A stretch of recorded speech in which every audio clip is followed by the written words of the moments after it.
We had steel magnolias, which was magnificent this year that they came out and did that. This was their first year, and we've asked them to come again. You're doing great.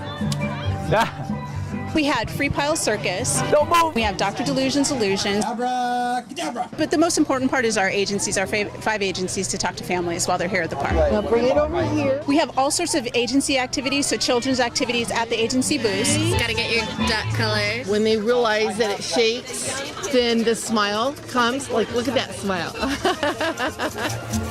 Zany Zoo is here with different animal exhibits. It feels like scales. And we have to, kind of walk the talk here and about strengthening families and having a place for people to come that's healthy and positive, and all about bringing the community together.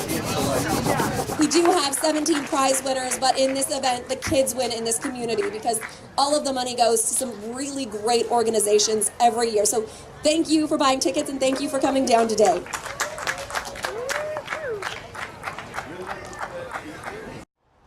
He likes to read, like for me to read to him. Little Wyatt also likes to explore over here, and over here, and over here. Who's this?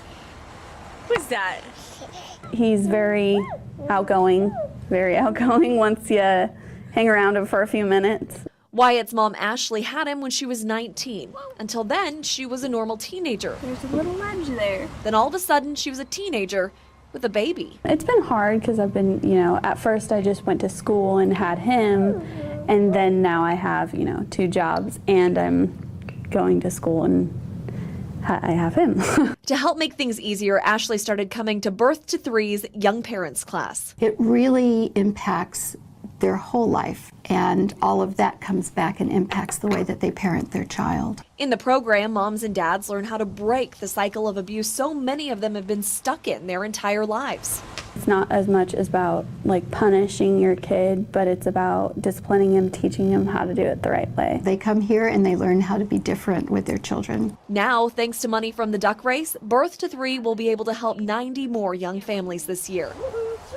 But in its 20-plus years, the duck race has done so much more than that. It literally means hundreds and hundreds of children and their parents are having better lives and more success because of the duck race. Okay, ready, set, go. It's a very rural community. Pleasant Hill is a town with about 6,000 residents and very few resources when it comes to helping parents like Rennell McDaniel. There's not a lot out here unless, there's a few things in Dexter, but that's a little further away. But things started to look up for Rennell and her son Ryan when she found out about the Family Connections program. I came pretty religiously, I would say, all of last school year. The program is offered in Pleasant Hill and in Cottage Grove by the Patrick McCurdy Education Foundation. Do you remember what that one was? Papa. In those areas, oftentimes it's difficult for families to access services that you have in Eugene, Springfield. They're difficult to get to. A lot of times they live further out. They don't know about some of the services.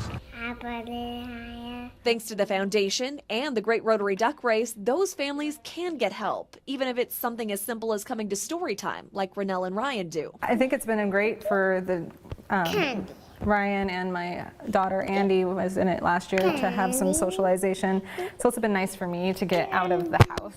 A break for a mom, many moms and dads who need it. And there are many. I just want people to know, there's tremendous need out there for support for families and kids.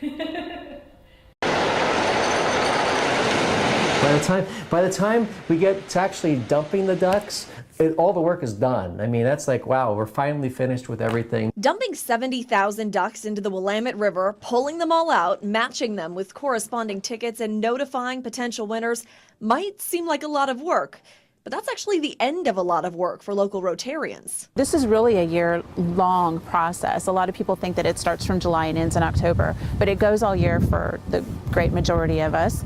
The race is usually in October. Planning starts the December before, choosing a date, picking the recipient agencies. It's like painting a bridge. By the time you get to the end of it, it's time to go to the beginning and start all over again. Each month, starting around May, we have what's called the steering committee, and there's Rotarians that come and agency representatives come, and different vendors that we work with are there. The steering committee meetings are where all the details of the race are worked out, everything from handing out tickets to figuring out how to get the ducks from point A to point B. They can come from all over the country, depending upon how many it is that we need. Since ours is the second largest race of its kind in the U.S., gathering all those duckies can be a challenge. You got to get 15,000 over here and 20,000 over there and another 30,000 someplace else.